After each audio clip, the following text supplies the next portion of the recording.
আমরা যে টাকাগুলো খরচ করি বাংলাদেশে যে নোট আছে সবচেয়ে বড় নোটের দাম কত? মূল্য কত? মূল্যমান ১,০০০ টাকা। মাঝখানে ছিললে এটার দাম কত? হ্যাঁ, ৫০০, ৩০০, কত? ফজরের নামাজ ফরজ কয় রাকাত? ১ রাকাত পড়লেন সূরা ইয়াসিন দিয়ে, আর ১ রাকাত না পড়ে বাড়ি চলে গেলেন সালাম ফিরাইয়া, সওয়াব হবে অর্ধেক। কত? কত? কেন অর্ধেক না পড়ছেন? দাম নাই। আফাতুমিনুনা বিবাদিল কিতাবি ওয়া তাকফুরুনা বিবাদিন ফামা জাযাও। সুবহানাল্লাহ পড়ে। কোরআনের কিছু মানবা কিছু মানবা না, ফামা জাযা, তোমার কোনো প্রতিদান নাই। কে বলছে? দেখছেন আল্লাহ কি করে? কিছু মানবা কিছু মানবা না, ফামা জাযা। এরপরে কইছে আছে, তবে মাইরার মাই। ইল্লা খিজিয়ুন ফিল হায়াতিদ দুনিয়া ওয়া ইউরাদ্দুনা ইয়াওমাল কিয়ামাতি ইলা শাদ্দিল আযাব। জাযা নাই, প্রতিদান নাই। প্রতিদান হলো কঠিন জাহান্নামে ফেলে দেব। আসলে তো আপনি বাজারে রওনা দিছেন, মাগরিবের পরে আপনার বউ আপনারে বলল, এই একটা মোমবাতি কিনে আনেন তো বাজারতে। হঠাৎ রাতের বেলায় বিদ্যুৎ চলে যায়, ঘরে কেরোসিনও নাই, তাহলে তো ভাত খামু কেমনে? একটা মোমবাতি কিনতে ১০ টাকার মতো লাগবে, কিন্তু মানিব্যাগে হাত দিয়া, ড্রয়ারে হাত দিয়া দেখেন ১,০০০ টাকার একটা নোট আছে, আর কোনো টাকাই নাই। মনে মনে ভাবলেন, যদি ১,০০০ টাকার নোট নিয়ে বাজারে যাই, আমি বুড়া মানুষ, যদি হারায়া যায়, যদি পকেট মাইর নিয়ে যায়, তাহলে তো ১,০০০ টাকা লস। খরচ তো মাত্র ১০ টাকা। কি করি কি করি কি করি? মাথায় আসলো, বাকিতে চাইলে দোকানদার যদি না যায় আরেক বিপদ। এখন এবার বুদ্ধি কইরা মাঝখানে সিরা লাইলেন, তারপরে অর্ধেকটা ডয়ারে রাইখা তালা মাইরা মনে মনে ভাবেন, যদি এ অর্ধেক হারাইয়াও যায় ৫০০ তো বাঁচলো। এই অর্ধেক নিয়ে বাজারে গেলেন, দোকানদারকে দিলেন, ১০ টাকার মোমবাতি দাও, ৪৯০ ফিরায় দাও। দিব। ফামা জাযা, ওই আয়াত মিলান। ইসলাম একটি যৌক্তিক রাজ্য ধর্ম। ইসলামের প্রতিটা মাসআলা যুক্তির সাথে মিলে। আল্লাহর নবীর প্রতিটা হাদিস বিজ্ঞানের সাথে মিলে, যুক্তির সাথে মিলে। যেগুলো আমরা জানি না, অনেকগুলো আমরা জেনেছি। রাসূলুল্লাহ সাল্লাল্লাহু আলাইহি ওয়াসাল্লাম বলেছেন, যখন তোমরা পানি পান করবা, ইজা শারাবা ইজা শারাবা হাদুকুমুল মা ফালা ইয়াতানাফাস ফিল ইনাম, যখন তোমাদের কেউ পানি পান করবে, তখন তোমরা পাত্রের মাঝে নিঃশ্বাস ফেলিও না। আমরা জানি না কারণ কি। ১৪০০ বছর আগে বিজ্ঞান এত উন্নত ছিল না, কিন্তু আধুনিক বিজ্ঞান বলতেছে মানুষ কার্বন ডাইঅক্সাইড ত্যাগ করে, অক্সিজেন গ্রহণ করে। অক্সিজেন দেহের জন্য উপকারী, তাই ভিতরে ঢোকে।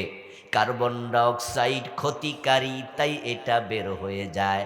এখন গ্লাসের মাঝে নাক দিয়া যদি আপনি নিঃশ্বাস ছাড়েন, আবার এটাই গ্রহণ করেন, ক্ষতি হয়ে গেল। রাসূলুল্লাহ সাল্লাল্লাহু আলাইহি ওয়াসাল্লাম বলেছেন, যখন তোমরা খাবার গ্রহণ করবে, তখন খাবার শেষে আঙ্গুলগুলো চেটে খেও। আজকের বিজ্ঞান বলতেছে, মানুষ যখন খাবার গ্রহণ করে, তখন আঙ্গুলের মাঝে খাদ্যরস জমা হয়, আর শেষ দিকে যখন আঙ্গুল চেটে খায়, ওই খাদ্যরস হজমের জন্য উপকার দেয়। প্রতিটি সুন্নাহ বিজ্ঞানের সাথে মিলে। পুরুষ মানুষকে রাসূল বলছে টাকনুর নিচে কাপড় পরিও না। আজকের দেহ বিজ্ঞান বলছে টাকনুর নিচে যদি ঢেকে রাখা হয় সারাক্ষণ, তাহলে পুরুষের যৌনতার মাঝে সমস্যা তৈরি হতে পারে। আল্লাহ কোরআনে বলছে, রাসূলুল্লাহ শিখাইছে সন্তানদেরকে 2 বছর বুকের দুধ খাওয়াও। আজকের বিজ্ঞান গবেষণা করে দেখে যেই সমস্ত মহিলা সন্তানকে বুকের দুধ কম খাওয়ায় তাদের ব্রেস্ট ক্যান্সারের ঝুঁকি বেড়ে যায়। ইসলামের প্রতিটা বিধান লজিক্যাল, প্রতিটা সাইন্টিফিক। ও দোস্ত, যুক্তির বাহিরে নাই, তবে হ্যাঁ 2-3টা মাসালা আছে যুক্তির বাহিরে। এগুলো দিয়ে আল্লাহ টেস্ট করে, দেখি সব কিছু যুক্তিতে মিললে মানো। 2-1টা দিলাম যেগুলো যুক্তিতে মানবে না, সেগুলো আত্মসমর্পণ করে মেনে নেও কিনা। যেমন হাওয়া বের হইলে অজু ভেঙে যায়, কিন্তু অজু করার সময় ওই জায়গা ধোয়ার কোনো প্রয়োজন হয় না।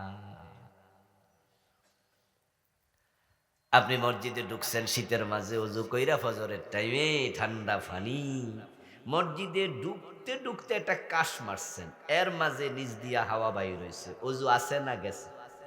এখন কি নামাজ চালাই দিবেন না আবার অজু? তো অজু করতে হলে কি ধুইতে হইব?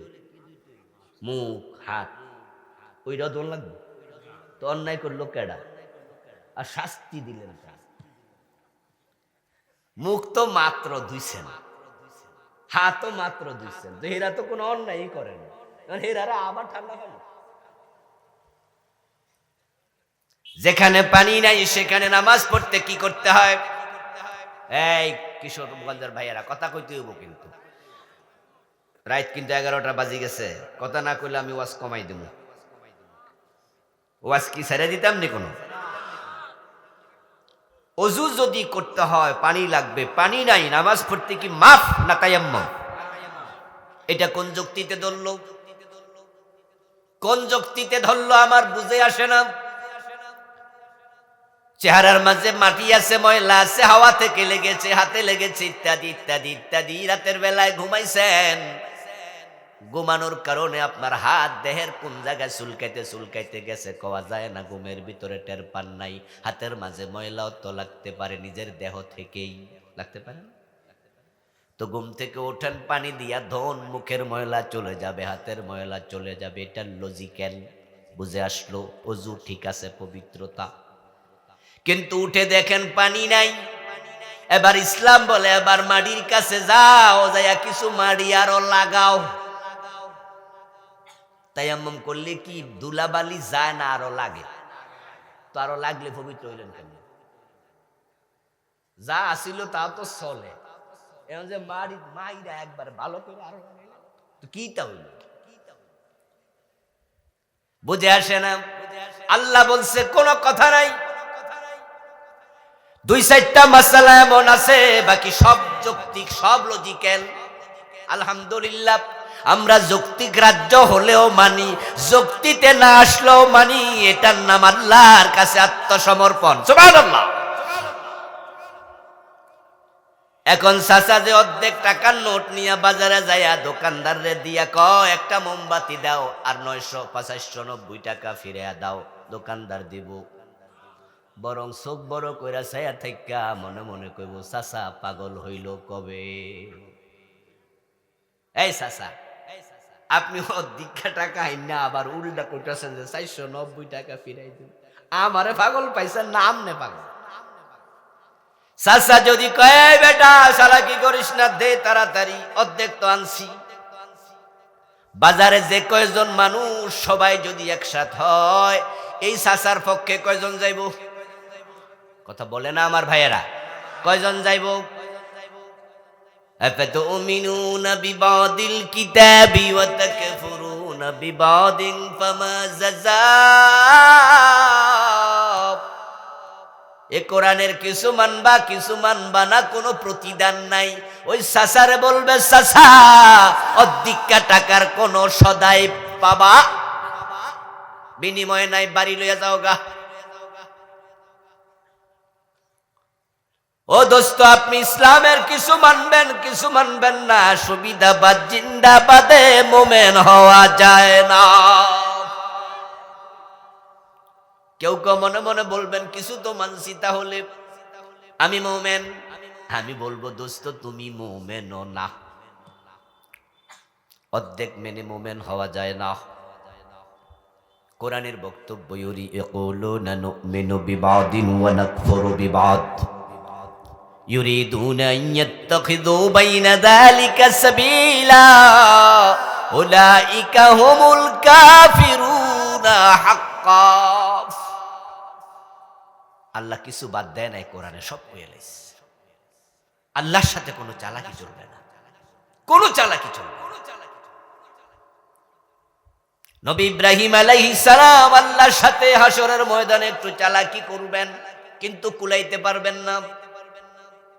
উনার বাবারে যখন জাহান্নামের ফেরেশতারা হাতে পায়ে গলায় শিকল বেঁধে জাহান্নামের দিকে নিতে থাকবেন, প্রতিমধ্যে দেখা হয়ে যাবে। ইয়ালকা ইব্রাহিম ওয়া আবাহু আযার ওয়া আলাইহি কাতারাতুন গাবারাহ। রাসূলুল্লাহ সাল্লাল্লাহু আলাইহি ওয়াসাল্লাম বলেন, ইব্রাহিম তার বাবা আজরের সাথে সাক্ষাৎ পাবেন কিয়ামতের দিন। বাবার গায়ের মাঝে ধুলাবালি, ময়লা আবর্জনা ফেরেশতারা টানতে টানতে নিচ্ছে। সন্তান ইব্রাহিমকে দেখে জান্নাতি পোশাক পরিধানরত অবস্থায় সেদিন আজর বুঝবে, আজকে তো আমার ইব্রাহিম বড় সম্মানের আসনে বসে আছে। তার দিকে তাকাইলে হয়তো কিছু পাইতেও পারি। তিনি ইব্রাহিমের দিকে ফেল ফেল নয়নে তাকায়া থাকবে। ইব্রাহিম নবী তখন বাবারে বলবে, আলামা কুল্লাকা আল্লা তাসিনি। ও বাবা, আজকে এভাবে তাকায়া লাভ কি? দুনিয়ায় থাকতে তোমাকে আমি বলেছি আমার অবাধ্য হয়েও না, কিন্তু সেদিন তো আমার কথা তুমি শোনো নাই। আজর জবাব দেবেন, আলিয়াউমা লা আসিকা, আজকে অবাধ্য হব না, যা বলতে চাও শুনবো, বলো তুমি। তখন বাবার প্রতি মায়া জাগবে। ইব্রাহিম নবী আল্লাহর সাথে একটু চালাকি করে কথা বলবে, সরাসরি বলবে না আল্লাহ আমার বাবারে ক্ষমা করে দাও। এভাবে বললে আল্লাহ জবাব দেবেন, মুশরিকের কোনো ক্ষমা নাই। তাই ইব্রাহিম আলাইহিস সালাম একটু ঘুরায়া পেছায়া বলবেন, ইন্নাকা কাদ ওয়া'আদতানি আল্লা তুখজিনি ইয়াওমা ইউবআসুন ফাআইয়ুল খিজি আখযা মিন আবিল আবআদ। প্রিয় নবীজি বলছেন, ইব্রাহিম আলাইহিস সালাম বলবো, ও আমার আল্লাহ, দুনিয়ায় থাকতে আপনি আমার সাথে ওয়াদা দিছেন কিয়ামতের দিন আমাকে আপনি বেজ্জতি করবেন না। এখন আমার বাবার গলার মাঝে, হাতের মাঝে, পায়ের মাঝে শিকল বাঁধা, ফেরেশতারা টানতেছে, আমার জন্য বুঝি এটা লজ্জা নয়? একটু ঘুরাইয়া ফিরাই আল্লাহরে বুঝাচ্ছে। তো আপনি তো বলছেন আমারে শরম দিবেন না, তাহলে আপনার ওয়াদা যদি ঠিক রাখতে চান তাহলে আমার বাবার রশি তো খুলতেই হবে। ভাবছেন যে চালাকি করলে আল্লাহ কবে যে কথা তো ঠিক, যাও সাইরা দিলা। বলুন তো, বান্দা বেশি চালাক না আল্লাহ বেশি চালাক? ইয়েস, তিনি তো স্রষ্টা। যতটুকু চালাকি আপনার আছে হেডাও বানাইছে কে? আমার বন্ধু, ছেলে যেমন মায়ের কাছে নানার বাড়ির গল্প শুনাইলে মা হাসে, হাসবো না? ছেলে যদি নানার বাড়ির গল্প মারে যায় শুনায়, মা তোমার বাবার বাড়ি বেড়াইতে গেছিলাম, বিশাল এক পুকুর আছে তোমার বাবার বাড়ি, তো মা মনে মনে হাসবে, ভূত তুই তো নানার বাড়ির পুকুর বিশাল আমারে শুনাইতে আইছি। ইব্রাহিম আলাইহিস সালামের এই চালাকি আল্লাহ বুঝবেন, বাবার প্রতি দয়া, তাই তিনি কথা ঘুরাচ্ছেন। আল্লাহ তাআলা বলবেন, উনজুর তাহতা রিজলাইক, ইব্রাহিম তোমার পায়ের তলায় তাকায়া দেখো কি। ইব্রাহিম আলাইহিস সালাম উপর থেকে নিচের দিকে মাথা নামায়া দেখবেন বাবা আজর নাই। হাতে পায়ে শিকল বাঁধা, আজর যেখানে দাঁড়ানো সেখানে একটা শূকর দাঁড়াইয়া আছে রক্ত মাখা। এক মুহূর্তের ভিতরে আজরকে শূকরে পরিণত করলেন কে? এবার আল্লাহ তাআলা বলবেন, ও ফেরেশতারা, এই শূকরটাকে জাহান্নামে ফেলে দে। ইব্রাহিম আলাইহিস সালাম তাকায়া থাকবেন, কিছু করার নাই। আল্লাহ তাআলা বুঝায়া দিলেন, ইব্রাহিম, আজরকে শূকরে পরিণত করে পরিবর্তন করে আমি তোমার লজ্জা থেকে বাঁচাইয়া দিলাম। তোমার বাবা জাহান্নামে পড়তেছে, এই দৃশ্য তোমার আর দেখা লাগবে না। ওরে শূকর বানাইয়া দিছি, তোমাকে লজ্জা থেকে বাঁচাইছি, কিন্তু আজরকে জাহান্নাম থেকে বাঁচাই নাই। কারণ যারা মুশরিক তাদের জন্য জান্নাত হারাম। আপনি ইসলাম কিছু মানবেন, কিছু মানবেন না, চালাকি করে জান্নাতে ঢুকে যাবেন ভাববেন না। আল্লাহ বলছে, উলাইকা হুমুল কাফিরুনা হাক্কা, যারা কিছু মানে কিছু মানে না, তারা অরিজিনাল কাফের। আপনারা একটু আওয়াজ দিয়ে বলুন তো, যারা জানেন কাদিয়ানীরা মোমেন না কাফের? সবাই বলেন, মোমেন না কাফের? তারা কি পুরা কোরআন অস্বীকার করে? কয়টা মেসেজ অস্বীকার করে? মাত্র একটা। নবী মুহাম্মদ শেষ নবী, এটা তারা মানে না, ঈমান শেষ। কোরআন এমন এক কিতাব যেটার একটা অক্ষর অস্বীকার করার কোন সুযোগ। সব মানতে হবে, সব মানতে হবে। 53 বছরের বাংলাদেশে চোর ধরে হাত কাটা মানলেন না, ডাকাত ধরে শুলে দেয়া মানলেন না, জেনা করলে 100 বেত দেয়া মানলেন না, বিবাহিত জেনাকার পাথর মারতে হবে মানলেন না, জমিন যার আইন চলবে তার মানলেন না, রাসূল বলছে মদ পান করলে 80 বেত লাগাও মানলেন না। কাদিয়ানি একটা মেসেজ মানে নাই, তাদেরকে কাফের বলেন। নিজেরা ডজন ডজন বাদ দিয়া মুমেন দাবি করেন কেমনে? সেজন্য প্রয়োজন হচ্ছে সবটা মেনে নেয়া। আলহামদুলিল্লাহ, আল্লাহর কিছু বান্দাই জমিনে আছে, ছিল এবং তারা এখনো আছে। তারা বলছে, আমরা আল্লাহ ছাড়া কারো আইন মানি না, মানতে চাই না, মানতে পারি না। তাদের দৃঢ়পদের কারণে তাদেরকে ফাঁসিতে পর্যন্ত ঝুলানো হয়েছে। তাদেরকে ফাঁসি দেওয়া হয়েছে। অপরাধ ছিল না কিছুই, অপরাধগুলো চাপিয়ে দিচ্ছে।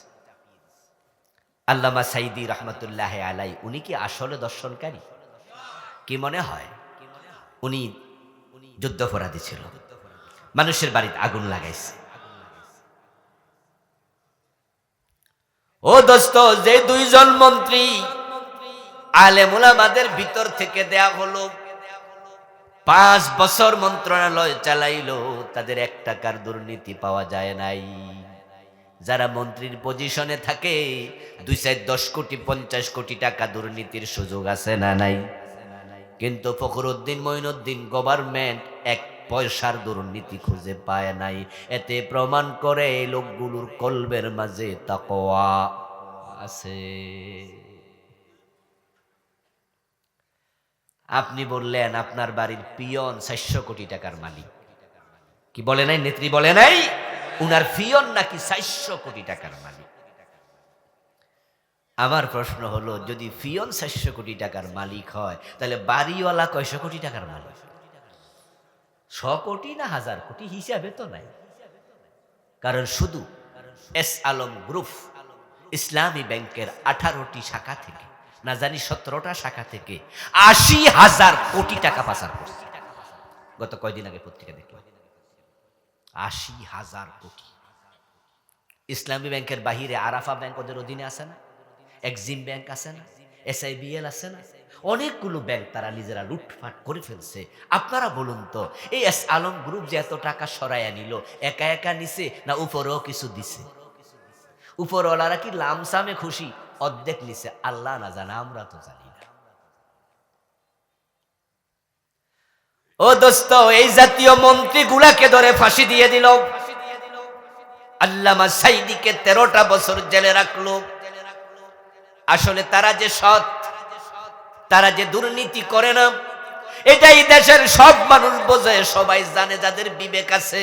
অপরাধ শুধু একটা, তারা আল্লাহর জমিন আল্লাহর কোরআনের আইন কায়েম করতে চায়। ওয়ামা নাকামু মিনহুম ইল্লা আন ইউমিনু বিল্লাহিল আজিজিল হামিদ। প্রিয় দিনী ভাইরা, আমি আপনাদের সম্মুখে পবিত্র কোরআন মাজিদ থেকে সূরাতুল আনকাবুতের ৪৫ নম্বর আয়াতে কারিমা তিলাওয়াত করেছি। প্রিয় নবীজি মুহাম্মাদুর রাসূলুল্লাহ সাল্লাল্লাহু আলাইহি ওয়াসাল্লামের পবিত্র মুখনসৃত ছোট ছোট দুইখানা হাদিসে নববী পাঠ করেছি। আল্লাহ তাআলা তৌফিক দান করলে এখান থেকে কিছু কথা বলবো ইনশাআল্লাহ। সূরা আল আনকাবুতে আল্লাহ তাআলা ৪৫ নম্বর আয়াতে প্রিয় নবীজি মুহাম্মদ সাল্লাল্লাহু আলাইহি ওয়াসাল্লামকে লক্ষ্য করে বলছেন, উতলু মা উহিয়া ইলাইকা মিনাল কিতাব। ও প্রিয় নবীজি, আপনার কাছে কোরআন থেকে, এই কিতাব থেকে যা নাজিল হয় ওহী হিসাবে আপনি সেটা তেলাওয়াত করুন, সেটা মানুষকে পড়ে শোনান, সেটা মানুষের কাছে প্রচার করুন। রাসূলুল্লাহ সাল্লাল্লাহু আলাইহি ওয়াসাল্লাম আদিষ্ট হলেন ওহী যা আসছে তিনি সেটা যেন মানুষের কাছে পৌঁছিয়ে দেন। রাসূল তো চলে গেলেন, কিয়ামত পর্যন্ত কোন নবী এবং রাসূল আসার কোনো সম্ভাবনা আছে নাকি? এখন এই ওহীর বাণী মানুষের কাছে পৌঁছিয়ে দেওয়ার দায়িত্ব আলেম ওলামাদের আছে না নাই? আলেম ওলামারা মানুষের কাছে আল্লাহর ওহীর বাণী পৌঁছাবে। আল্লাহর হাবিব যখন মানুষের কাছে দাওয়াত দিলেন, মেসেজ পৌঁছালেন, ওই মেসেজ পৌঁছানোর সময় আল্লাহর ওহীর সাথে নিজে বানায়াম নিজ কিছু মেসেজ মন মতো ঢুকালেন, নাকি ওহীর হেফাজত করেছেন? কি মনে হয়? রাসূল নিজে বানাইয়া কিছু বলছে? এখন আমরা আলেম ওলামারা রাসূলের রেখে যাওয়া সে দায়িত্ব আদায় যখন করব, আমরাও নিজেরা কিছু বানাইয়া বলবো নাকি ওহীর হেফাজত করব? কাজটা কি? যদি আপনি হন নবীর ওয়ারিস, তাহলে নবী করেছে যাহা আপনি করবেন তাহা। নবী মুহাম্মদ সাল্লাল্লাহু আলাইহি ওয়াসাল্লামের ব্যাপারে আল্লাহ তাআলার বক্তব্য হলো, মা ইয়ানতিকু আনিল হাওয়া ইন হুয়া ইল্লা ওয়াহয়ুন ইউহা। আমার নবী বানায়া কোনো কথা বলে নাই, যা বলেছেন সব আমার পাঠানো ওহী। রাসূলুল্লাহ সাল্লাল্লাহু আলাইহি ওয়াসাল্লাম নিজ থেকে বানিয়ে কোনো কথাই বলতেন না। মক্কার মুশরিকদের মাঝে যারা শিক্ষিত ছিল, নাজরানের খ্রিস্টানদের মাঝে যারা শিক্ষিত ছিল, ইয়াসরাবের ইহুদিদের মাঝে যারা শিক্ষিত ছিল, তাদের পণ্ডিতেরা মাঝে মাঝে রাসূলুল্লাহর কাছে এসে বিভিন্ন প্রশ্ন করতেন। হে রাসূল, জান্নাতীদের প্রথম খাবার কি হবে বলুন? হে রাসূল, আপনি যদি নবী হন তাহলে বলুন তো ছেলে এবং মেয়ে কেন হয়? আল্লাহর হাবিবকে আটকানোর জন্য মেরাজের পরে এক কাফের প্রশ্ন করেছিল, যদি গত রাতে আপনি মসজিদে আকসায় যান তাহলে মসজিদে আকসার দরজা এবং জানালার সংখ্যা কত? আমার রাসূলকে তারা যখন বিভিন্ন প্রশ্ন করত, যে প্রশ্নের উত্তরগুলো রাসূল জানতেন সেগুলো তিনি দিতেন, যেগুলো উনার জানা ছিল না সেখানে বানাইয়া গোজামিল দিয়ে বলে দিতেন নাকি ওহির জন্য অপেক্ষা করতেন? রাসূল গোজামিল দিতেন, আন্দাজে বলে দিতেন, বানাইয়া চালাইয়া দিতেন। তিনি ওহির ভিত্তিতে বলতেন, মা ইয়ানতিকু আনিল হাওয়া ইন হুয়া ইল্লা ওয়াহয়ুন ইউহা। ওহির বাহিরে যদি তিনি বলেন তাহলে রেজাল্ট কি হতো? এই মাইকের আওয়াজ বাড়ায় দাও। আল্লাহ তাআলা বলছেন, ওয়ালাউ তাকাব্বালা আলাইনা বা'দাল আকাবিল লাআখাযনা মিনহু বিল ইয়ামিন সুম্মা লাকাতানা মিনহুল ওয়াতিন। যদি আমার নবী নিজে বানায়া ওহির সাথে মন মতো কোনো কথা তিনি ঢুকাইয়া দিতেন, আমি আল্লাহর নামে চালাইয়া দিতেন, লাখাযনা বিনহু বিল ইয়ামিন, আমি তাকে ডান হাত দিয়ে চেপে ধরতাম, সুম্মা লাকাতানা মিনহুল ওয়াতিন, তারপর তার কণ্ঠনালী আমি ছিঁড়ে নিয়ে যেতাম। কি শক্ত কথা, কি কঠিন কথা। আমার নবী যদি আমার নামে কোনো কথা নিজে বানাইয়া মন গড়া চালাইয়া দিত, তাহলে আমি তার গ্রীবা রাখতাম না, কেটে নিয়ে যেতাম। রাসূলুল্লাহ সাল্লাল্লাহু আলাইহি ওয়াসাল্লাম যখন ইন্তেকাল করেন, উনার দেহের সাথে কণ্ঠনালী কি ছেঁড়া ছিল নাকি কাটা ছিল নাকি? কণ্ঠনালী কাটা না থাকা প্রমাণ করে আমার আল্লাহ কণ্ঠনালী কেটে নেন নাই। কেটে না নেয়াই প্রমাণ করে রাসূল বানাইয়া কোনো কথাও বলেন নাই। এখন আমরা হুজুররা দ্বীনের প্রচার করি, ওহির প্রচার করি, রাসূল যেটা করছে আমরা সেটাই করব। করতে গিয়ে আমরা কি করি? আমরা কিছু কিছু নিজেরা বাড়াইয়া বলি, আবার পরিবেশ খারাপ দেখলে কিছু গোপন করি। রাসূলুল্লাহ বাড়াইয়া যেমন বলেন নাই, আল্লাহর কিতাবের একটা শব্দ তিনি গোপনও করেন নাই, সব বলেছেন।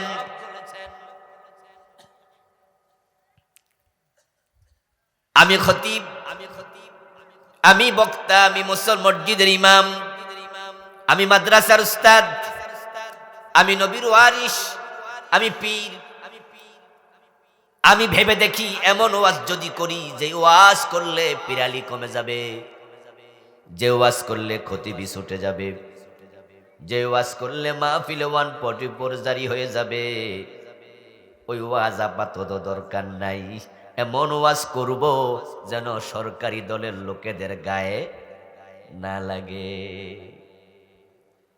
এমন ওয়াজ করব যেটা শুনে মুসল্লি সব দলের খুশি। যা, এই জন্য দেখা যায় অনেক আলেমের মাহফিলে গেলে জিকির আজকার, নামাজ, রোজা, হজ, যাকাত, তাসবিহ, তাহলিল, পর্দা, হালাল হারাম, এই সাবজেক্টের বাহিরে কোনো ওয়াজই নাই। যেই কথাগুলো আমি এইমাত্র বললাম, নামাজ, রোজা, হজ, যাকাত, তাসবিহ, তাহলিল, জিকির আজকার, পর্দা, হালাল হারাম, প্রত্যেকটাই কোরআনে আছে, কিন্তু চোর ধরে হাত কাটতে হবে সেটা কোরআনে নাই। এই ওয়াজ কি সব হুজুর করছে? ও দোস্ত, নামাজের ওয়াজ পাইলেন, রোজার ওয়াজ আপনি কোরআনে পাইলেন। ইনিল হুকমু ইল্লা লিল্লাহ আলা লাহুল খালকু ওয়াল আমর, এই আয়াত বুঝি কোরআনে আপনি পান নাই? ইনিল হুকমু ইল্লা লিল্লাহ, আমার আল্লাহ কোরআনে বলতেছে আল্লাহ ছাড়া কারো আইন চলবে না। আলা লাহুল খালকু ওয়াল আমরু, সাবধান, সৃষ্টি যার, আইন চলবে শুধুই তার। আপনার মসজিদের খতিব, আপনার পীর, আপনার বুজুর্গ, আপনার নেতা, আপনি আলেম, এই যে নামাজের ওয়াজ, রোজার ওয়াজ করলেন, ওই ওয়াজ আপনি কার জন্য রাখলেন? আকিমুস সালাম, নামাজ কায়েম করো। এই ওয়াজ করে নাই এমন হুজুর বাংলাদেশে একজনও নাই। কিন্তু আকিমুদ্দিন, দিন কায়েম করো, এই আয়াতটা কোরআনে আছে না নাই? দিন কায়েমের ওয়াজ কত হুজুরি করে নাই। আকিমুস সালার মতো আকিমুদ্দিনের ওয়াজ যদি সমান্তরাল চলতো, তাহলে এই দেশে কত আগে দিন কায়েম হতো। আমি তো মনে করি এই দেশের শুধু নামাজি মানুষগুলো যদি কোরআনের আইনের পক্ষে এসে যায়, কোরআন কায়েম করতে 6 মাসও লাগবে না। এবং শুধু নামাজিরা কোরআনের আইনের পক্ষে আসলে কোরআনের আইন ঠেকানোর ক্ষমতা কোনো জালেমের থাকবেই না।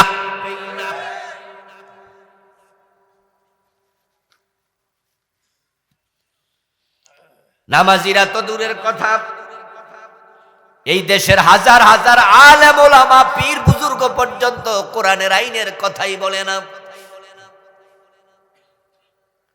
বরং উল্টা কথা বলছে এমন পীর এমন বুজুর্গ আছে।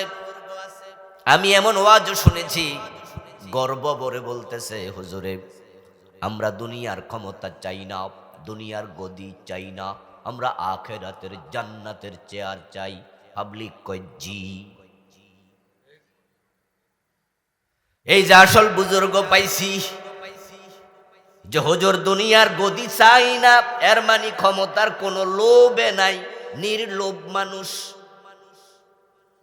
তা আমরা সব হুজুররা যদি এই কথাকে তাকওয়া মনে করি, তাহলে দেশের চেয়ার গুলার মাঝে গোশকর সুদকর বাটপা সিটার বসে যাবে। এবং সেটাই তো হয়েছে, যে আমরা দুনিয়ার লোভ নাই, দুনিয়ার গদি দরকার নাই, তো গদির মাঝে গদি তো খালি থাকবে না, অন্যরা তো বুঝবেই। আপনি যে এটাকে তাকওয়া মনে করলেন, আল্লাহ তাআলার রাসূল মুহাম্মদ সাল্লাল্লাহু আলাইহি ওয়াসাল্লাম দুনিয়ার সবচেয়ে বড় মুত্তাকি, এবং উনি বলছেন খুযু আন্নী মানাসিকাকুম, তোমরা তোমাদের ইসলাম, তোমাদের দিন আমি নবী মুহাম্মদ থেকে গ্রহণ করো। আমি যা করি তোমরা তা করো, আমি যা বলি তোমরা তা বলো। আমি তোমাদের জন্য মডেল, আমি আদর্শ। আমার রব কোরআনে বলছে, লাকাদ কানা লাকুম ফি রাসূলিল্লাহি উসওয়াতুন হাসানাহ। তো যেই নবী মডেল, যিনি আদর্শ, তিনি কোরআন মাজিদে পাওয়া যায়। আল্লাহর কাছে এ গদির জন্য দোয়া করছে, যে গদি হুজুর আমরা চাই না, ওই গদির জন্য রাসূল দোয়া করে বলে, ওয়াজআল্লি মিন লাদুনকা সুলতানান নাসীরা। আলেম ওলামারা একটু কথা বলিয়েন, এই আয়াত কোরআনে আছে কিনা? আছে? বাংলা অর্থ কি? বাংলা অর্থ কি? হুজুর মুত্তাকি হইছে কোরআনের উল্টা কথা কইয়া, ওনার শ্রোতারাও কইছে জি। কি বুঝা জি কইছে আল্লাহই জানে। এই দেশে তো জি কোয়ার লোকের অভাব নাই। আমি দেখলাম যে এক বক্তা একবারে 180 ডিগ্রি টেম্পারেচারে খেপা বলতেছে, 1971 সনে বাংলা ভাষার জন্য 30 লক্ষ লোক প্রাণ দিয়েছে। পাবলিক কয় জি। আচ্ছা, 71 সনে বাংলা ভাষার জন্য প্রাণ দিছিল না স্বাধীনতার জন্য? তো বাংলা ভাষা কি 71 না 52? আর ভাষার জন্য কি 30 লাখে প্রাণ দিছিল? মূল্য 5-6 জন। কিন্তু পাবলিক কয় জি। হুজুর যত জোরে কইছে এরা আরো জোরে। কোন ডাজে জি, কোন আগা মাথা নেই। কয়দিন আগে এক বক্তা মাহফিলের মাঝে পাবলিকের জি টেস্ট করার জন্য আলোচনার মাঝখানে এক জোরে ঝাঁঝালো আওয়াজ দিয়ে বলতেছে, এখন বাজতেছে দিনের 10টা, কতক্ষণ পরে রাত আসবে, ঠিক? পাবলিক কয় ঠিক। কয় কি রে, এখন দিনের 10টা বাজে, এরপরে কয় না, কত ঠিক যে কইলেন? কইছি ঠেলাস ছড়ে কইলেন।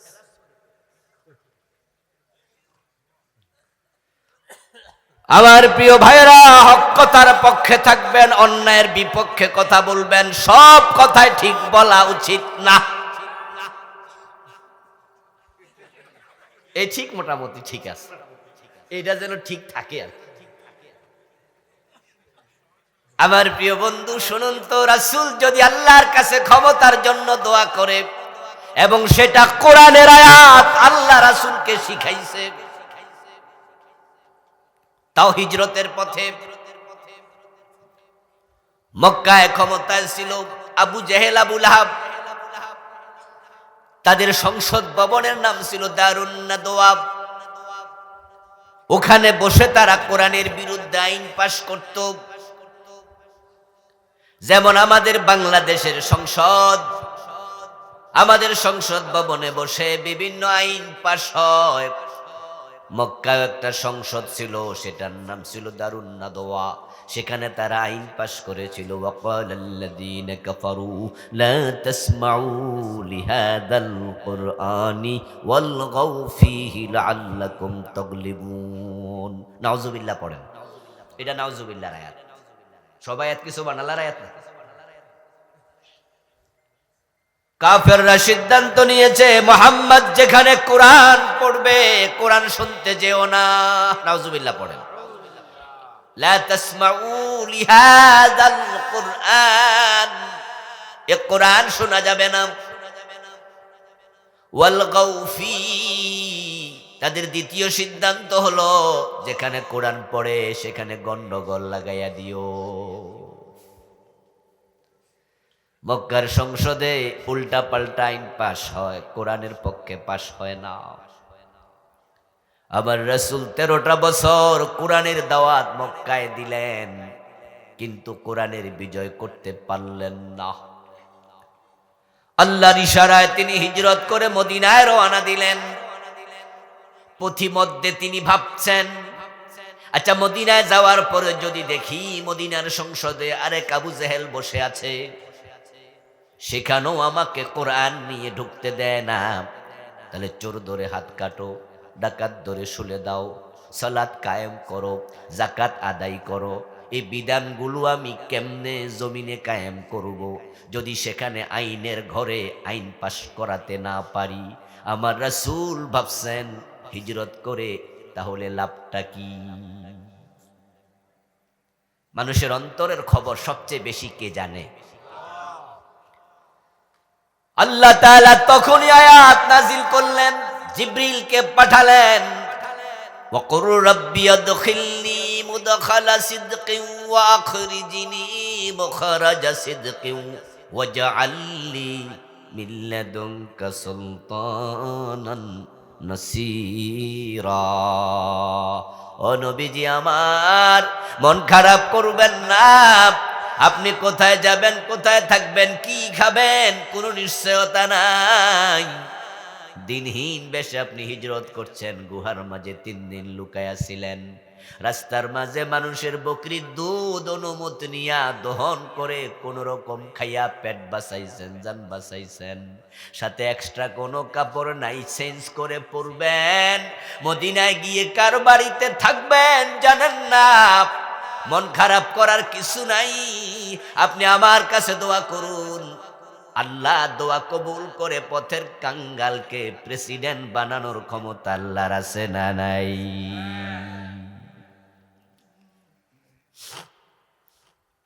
আপনি বলুন, ওয়াজআলনি, হে আল্লাহ আমাকে দেও, মিল্লাদুনকা, তোমার পক্ষ থেকে, সুলতানান নাসীরা, সাহায্যকারী রাষ্ট্র ক্ষমতা। আপনি আমার কাছে রাষ্ট্র ক্ষমতা চান, সুলতান চান, সালতানাত, আপনি রাষ্ট্র ক্ষমতা চান। তো পীর সাহেব করলো যে আমরা রাষ্ট্র ক্ষমতা চাই না, ক্ষমতা চাই না, গদি চাই না, আমরা আখেরাতে চাই, দুনিয়ায় লাগবো না। উনার এই কথাটা কোরআনের আয়াতের পক্ষে না বিপক্ষে? তুমি কইল কি, কিসে সুবহানাল্লাহ কয় পাবলিক? এই ফিরকে মুত্তাকি বলে কেন? বরং রাসূলুল্লাহ সাল্লাল্লাহু আলাইহি ওয়াসাল্লাম আল্লাহর কাছে ক্ষমতা চাইলেন। এই জাতীয় আয়াত গোপনকারী কোরআনের অর্ধেক প্রচারকারী অর্ধেক গোপনকারী পীর আলেম বুজুর্গদের ওয়াজ শুনতে শুনতে এই জাতির মাথার ভিতরেও ঢুকছে আলেমদের ক্ষমতা দরকার নাই। তাই বড় মসজিদের খতিব যদি ঘোষণা করে আপনাদের পাকন্দিয়ায় যে আগামী বছর মেয়র নির্বাচন আমি করব, এলাকার চেয়ারম্যান নির্বাচন আমি করব, দেখবেন মুসল্লিদের মাঝে মিশ্র প্রতিক্রিয়া তৈরি হবে। উনার পক্ষের অনেক মুসল্লি, ভালোবাসার মুসল্লিও বলবে হুজুর আমনের জন্য এটা মানায় না, বলবে হুজুরের চেয়ারম্যান হইবে না আমনে, হুজুর কি যে কোন, এটি তো বাটফা সিটারের কাজ, আপনি হুজুর মানুষ এসবে আপনি যাইয়েন না হুজুর। এলাকার কিছু লোক পক্ষে থাকবে, বাকি অনেকে বলবে হুজুর দরকার নাই এসব বাদ দেন, আমনের কামি ডানা। ও দোস্ত, নবী মুহাম্মদ ক্ষমতা চায়, ওটা কোরআনের আয়াত।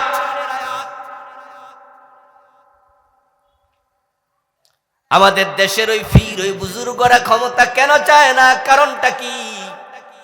কারণ তারা হিসাব করে দেখেছে যদি ক্ষমতা আরো ওয়াজ করেন, ক্ষমতা চান, তাহলে যারা বর্তমানে ক্ষমতা আছে তারা চুমু খাবে না বিরোধিতা করবে, তাহলে আগের মতো আর ফিরালি করে হাদিয়া জুটবে না, একদল বিরোধী হয়ে যাবে। আলেম ওলামারা যখন ক্ষমতা চাইবে, বিরোধী হবে কি সাধারণ মানুষ না নেতা টাইপের মানুষ? তো নেতা বিরোধী হইলে কি ইমামতি থাকবো? ও দোস্ত, দেখা যাবে সমাজের যারা নেতা তারা তোমার বিরুদ্ধে চলে যাবে, এবং আল্লাহর কোরআনের আইন বাস্তবায়নের জন্য রাসূল ক্ষমতা চেয়েছে, ব্যক্তিগত কারণে না। এখন কোরআনের আইন বাস্তবায়নের জন্য রাসূল যদি ক্ষমতা চায়, সেই ক্ষমতা আজকের বাংলাদেশও দরকার আছে না নাই? না হলে চোর ধরে হাত কাটার আইনটা আপনি কি ফাকুন দিয়া বানাইতে পারবেন বইয়া? আজকের মাহফিলে পারমু? আজকের মাহফিলে লোক কি ৩০০ আছে না আরো বেশি? এখানে যদি ৩০০ কত বেশি, সবাই মিলে আমি বলি আগামীকাল থেকে বাংলাদেশে চোর ধরে হাত কাটা হবে, সবাই হাঁ বলুন। আপনারা সবাই হাঁ বললেন, কাল থেকে আইন হয়ে যাবে। কিন্তু সংসদে যদি ১৫১ জন হাঁ বলে, তাহলে তো আইন হয়ে যায়।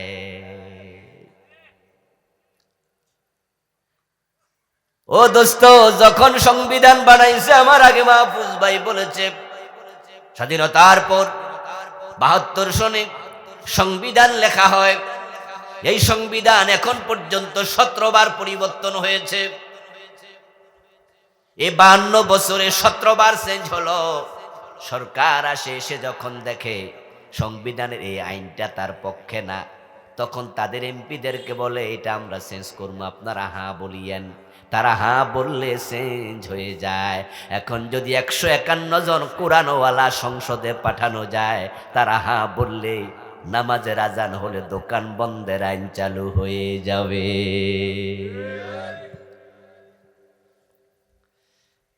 إذا نودي للصلاة من يوم الجمعة فاسعوا إلى ذكر الله وذروا البيع।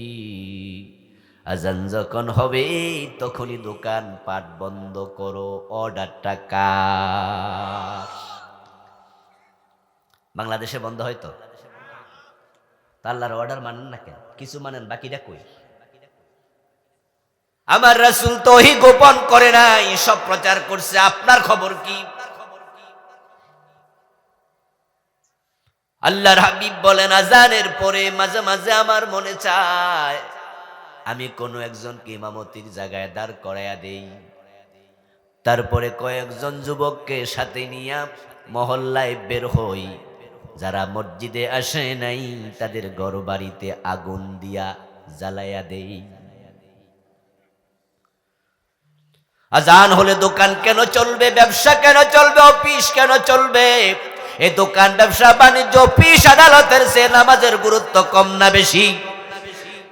তো নামাজে কেন যাও না? ইমাম শাফি, মালিক, আহমদ, ইমাম আবু হানিফা রাহিমাহুমুল্লাহ, সাইর ইমাম ইত্তেফাক, একমত। কোনো বালেগ যদি নামাজ না পড়ে তাকে জেলে দিতেই হবে। ইমাম শাফি রাহিমাহুল্লাহ বলেছেন জেলে দেওয়ার আগে তাকে কিছু বেত্রাঘাত করতে হবে।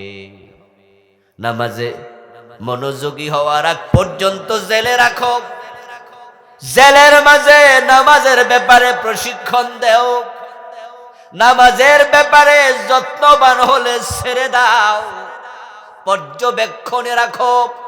যদি বাহিরে এসে আবার গাফলতি করে আবার জেলে দাও। দোকান বন্ধ করবে না, লাইসেন্স বাতিল করে দাও। আলাদা পুলিশ থাকবে যারা আজানের পর টহল দেবে বাজারে। ক্রেতা বিক্রেতা সবাই দোকান থেকে মসজিদমুখী হবে। এই আইন যদি সংসদে পাস হয় আর বাজারে গেলে দেখবেন দোকান বন্ধ, সবাই মসজিদে যাচ্ছে পঙ্গপালের মতো দৌড়াইয়াও।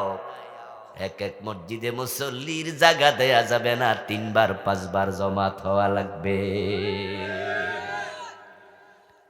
সব মানুষ নামাজি হোক, এটা কি আপনারা চান? আসলে চান? চান? এইটা তো হয় নাই তো। 53 বছরও তো ওয়াজ তো হয়েছে নামাজের পক্ষে। তাবলীগের ভাইয়েরা নামাজি বানানোর জন্য কত পরিশ্রম করলো, গাছ করতে করতে এক একজনে কত সিল্লা দিয়ে দিল। পীর সাহেব হুজুরদের নামাজ পড়ো ওয়াজ তো অনেক হলো। বক্তা খতিব ইমাম সবাই নামাজ পড়ো বলল, কিন্তু বাজারে গেলে দেখা যায় মাগরিবের টাইমে আজানের পরে মসজিদে গেছে কয়জন আর বাজারে আছে কত হাজার। আপনারা যদি চান সব মানুষ নামাজে যাক, তাহলে কোরআনের আইনের পক্ষে আসা লাগবে। এখন কোরআনের আইন পাশ করানোর জন্য ক্ষমতা দরকার আছে না নাই? তো হুজুরদের কইল আমরা ক্ষমতা চাই না, কইলটা কি?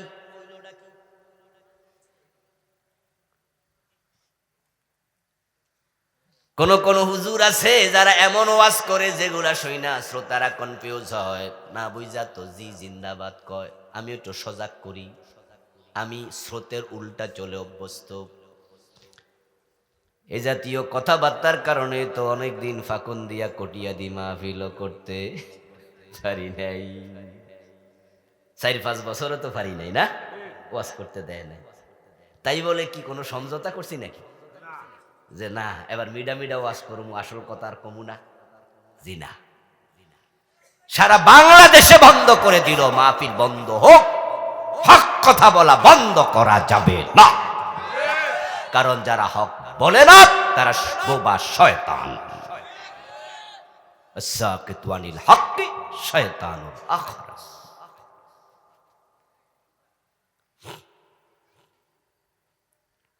আমার দোস্ত ওয়াজ করে বলকের বাদশা ইব্রাহিম বিন আদহাম, উনি ক্ষমতায় ছিলেন, ক্ষমতা ছেড়ে জঙ্গলে চলে গেছে।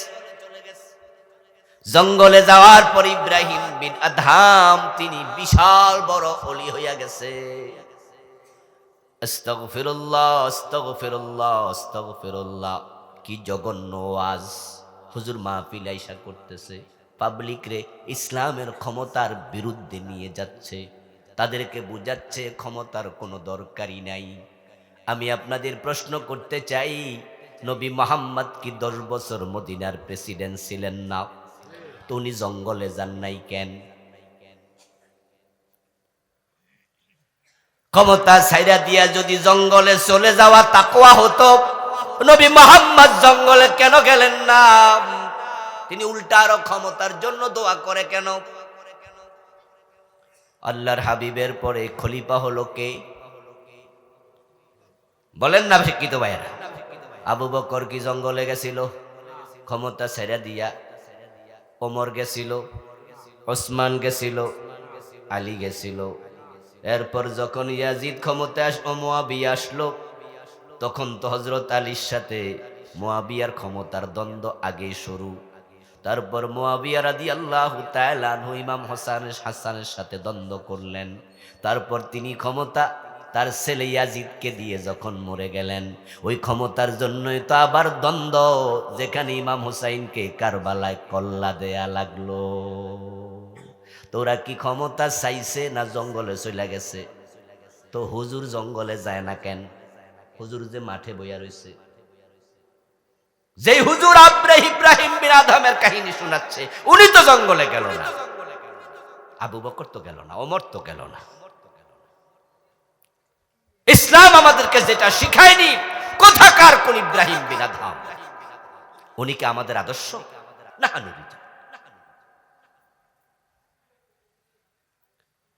আল্লাহর নবী এবং সাহাবীদের আদর্শ। ইসলাম সেখানে শেষ। এবং রাসূলুল্লাহ সাল্লাল্লাহু আলাইহি ওয়াসাল্লামের সাথে কোন সাহাবীর কথার যদি কখনো অমিল পাওয়া যায়, সাহাবীর কথাও গ্রহণ করা যাবে না। যেমন আবু যর গিফারি রাদিয়াল্লাহু তাআলা আনহু একজন সাহাবী ছিলেন, বড় মুত্তাকি বুজুর্গ মানুষ। তিনি বলে বেড়াতেন সম্পদ সঞ্চয় করা হারাম।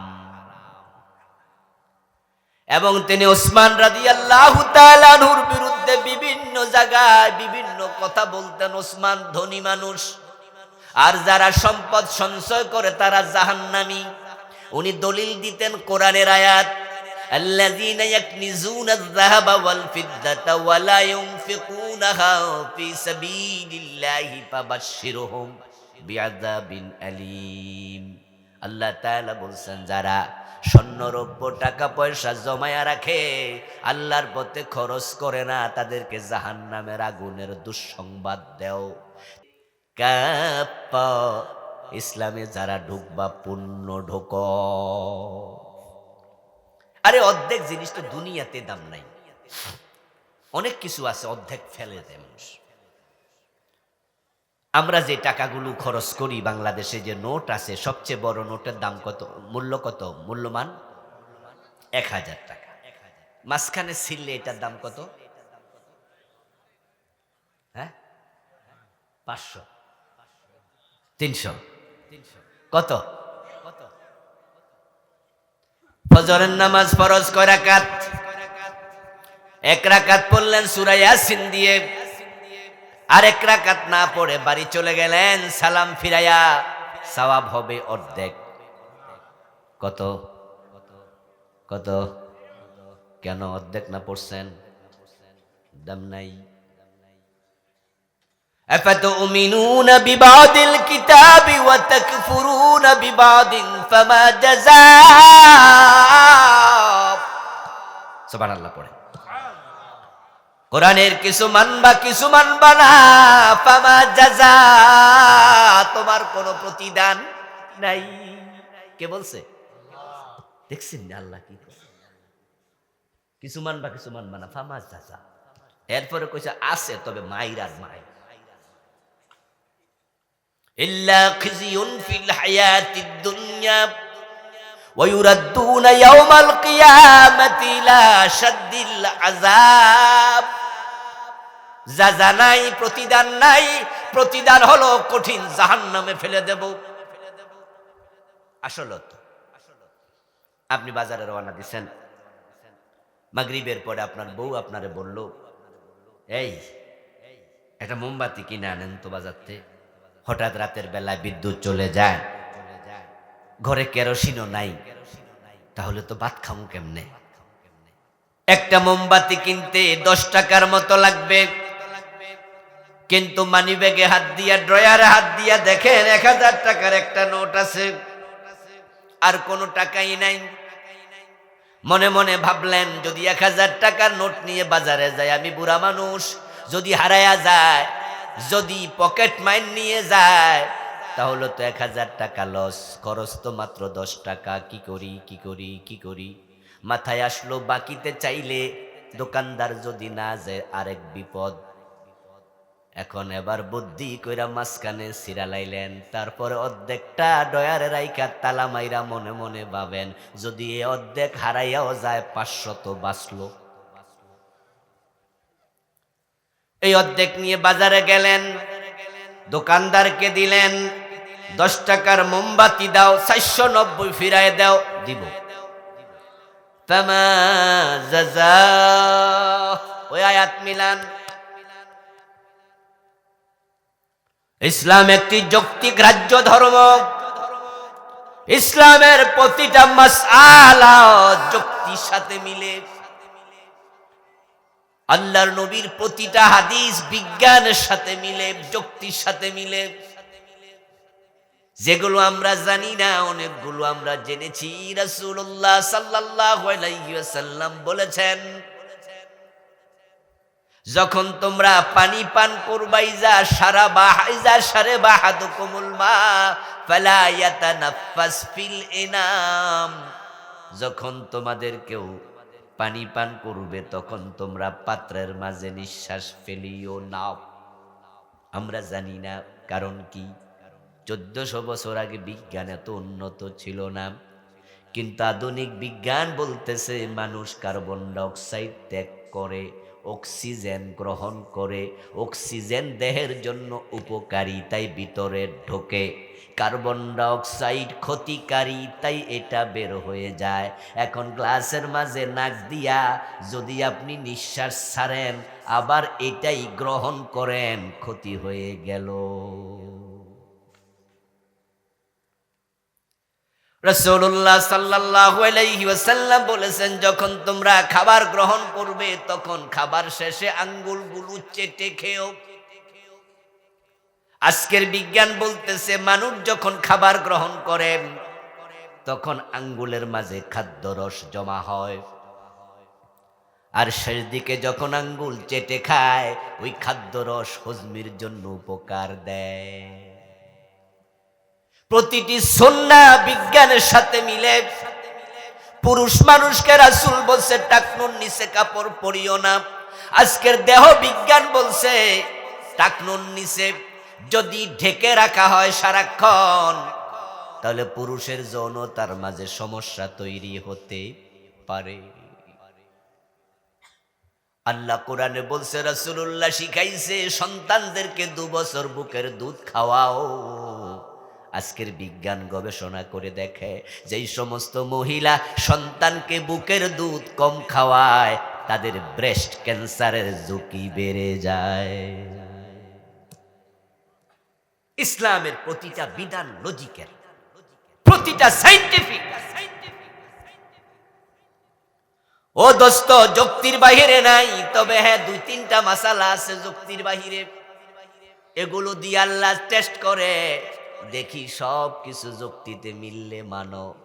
2-1টা দিলাম যেগুলো যুক্তিতে মানবে না, সেগুলো আত্মসমর্পণ করে মেনে নেও কিনা। যেমন হাওয়া বের হইলে অজু ভেঙে যায়, কিন্তু অজু করার সময় ওই জায়গা ধোয়ার কোনো প্রয়োজন হয় না।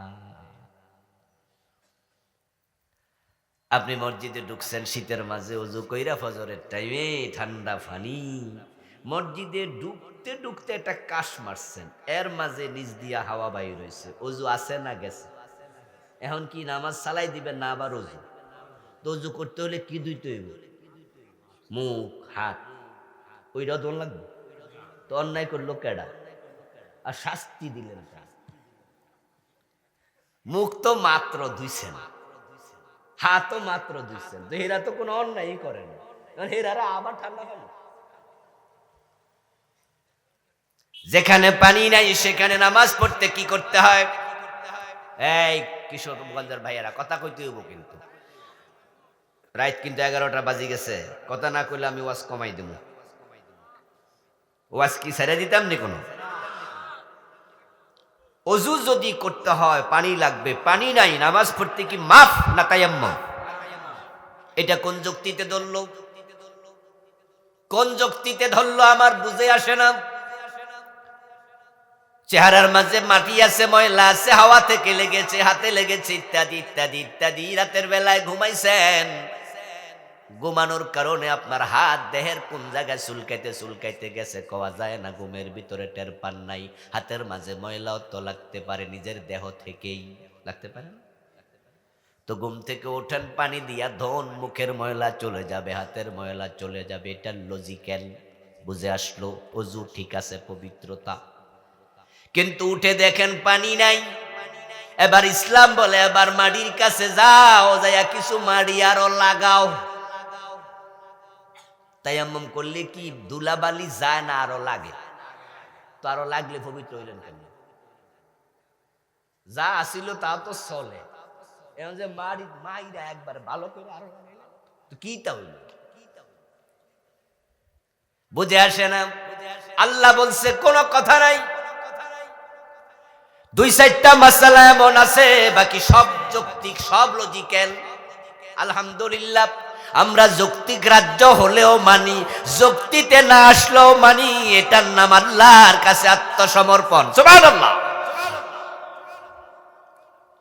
এখন চাচা যে অর্ধেক টাকার নোট নিয়ে বাজারে যাইয়া দোকানদাররে দিয়া কয় একটা মোমবাতি দাও আর 995 টাকা ফিরিয়া দাও, দোকানদার দিব। বরং চোখ বড় কইরা ছায়া থাইকা মনে মনে কইব চাচা পাগল হইল কবে? এই চাচা, আপনি অর্ধেক টাকা আইনা আবার উল্টা কইতাছেন যে 490 টাকা ফিরাই দিন। আমারে পাগল পাইছেন না আমনে পাগল? চাচা যদি কয় বেটা চালাকি করিস না, দে তাড়াতাড়ি, অর্ধেক তো আনছি। বাজারে যে কয়জন মানুষ সবাই যদি একসাথ হয়, এই চাচার পক্ষে কয়জন যাইব? কথা বলে না আমার ভাইয়েরা? কয়জন যাইব? আফাতুমিনুনা বিবাদিল কিতাবি ওয়া তাকফুরুনা বিবাদিন ফামা জাযাব। এ কোরআনের কিছু মানবা কিছু মানবা না, কোনো প্রতিদান নাই।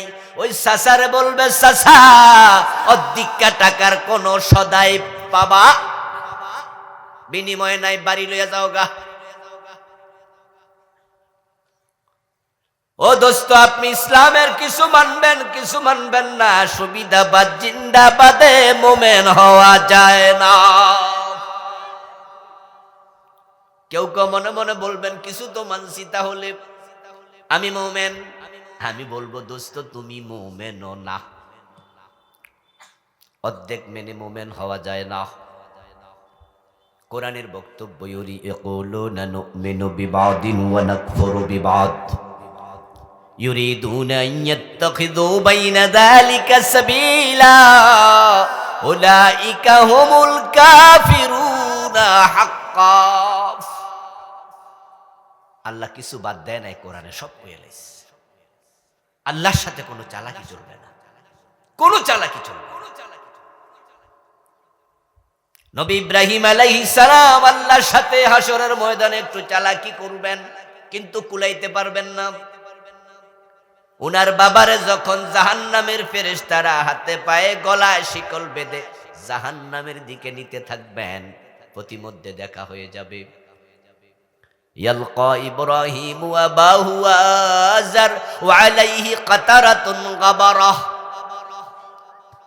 রাসূলুল্লাহ সাল্লাল্লাহু আলাইহি ওয়াসাল্লাম বলেন, ইব্রাহিম তার বাবা আজরের সাথে সাক্ষাৎ পাবেন কিয়ামতের দিন। বাবার গায়ের মাঝে ধুলাবালি, ময়লা, আবর্জনা ফেরেশতারা টানতে টানতে নিচ্ছে। সন্তান ইব্রাহিমকে দেখে জান্নাতি পোশাক পরিধানরত অবস্থায় সেদিন আজর বুঝবে আজকে তো আমার ইব্রাহিম বড় সম্মানের আসনে বসে আছে। তার দিকে তাকাইলে হয়তো কিছু পাইতেও পারি। তিনি ইব্রাহিমের দিকে ফেল ফেল নয়নে তাকায়া থাকবে। ইব্রাহিম নবী তখন বাবারে বলবে, আলামা কুল্লাকা আল্লা তাসিনি। ও বাবা, আজকে এভাবে তাকায়া লাভ কি? দুনিয়ায় থাকতে তোমাকে আমি বলেছি আমার অবাধ্য হয়েও না, কিন্তু সেদিন তো আমার কথা তুমি শোনো নাই। আজর জবাব দেবেন, আলিয়াউমা লা আসিকা, আজকে অবাধ্য হব না, যা বলতে চাও শুনবো, বলো তুমি। তখন বাবার প্রতি মায়া জাগবে। ইব্রাহিম নবী আল্লাহর সাথে একটু চালাকি করে কথা বলবে, সরাসরি বলবে না আল্লাহ আমার বাবারে ক্ষমা করে দাও। এইভাবে বললে আল্লাহ জবাব দেবেন, মুশরিকের কোনো ক্ষমা নাই। তাই ইব্রাহিম আলাইহিস সালাম একটু ঘুরায়া পেছায়া বলবেন, ইন্নাকা কাদ ওয়া'আদতানি আল্লা তুখজিনি ইয়াওমা ইউবআসুন ফাআইয়ুল খিজি আখযা মিন আবিল আবআদ।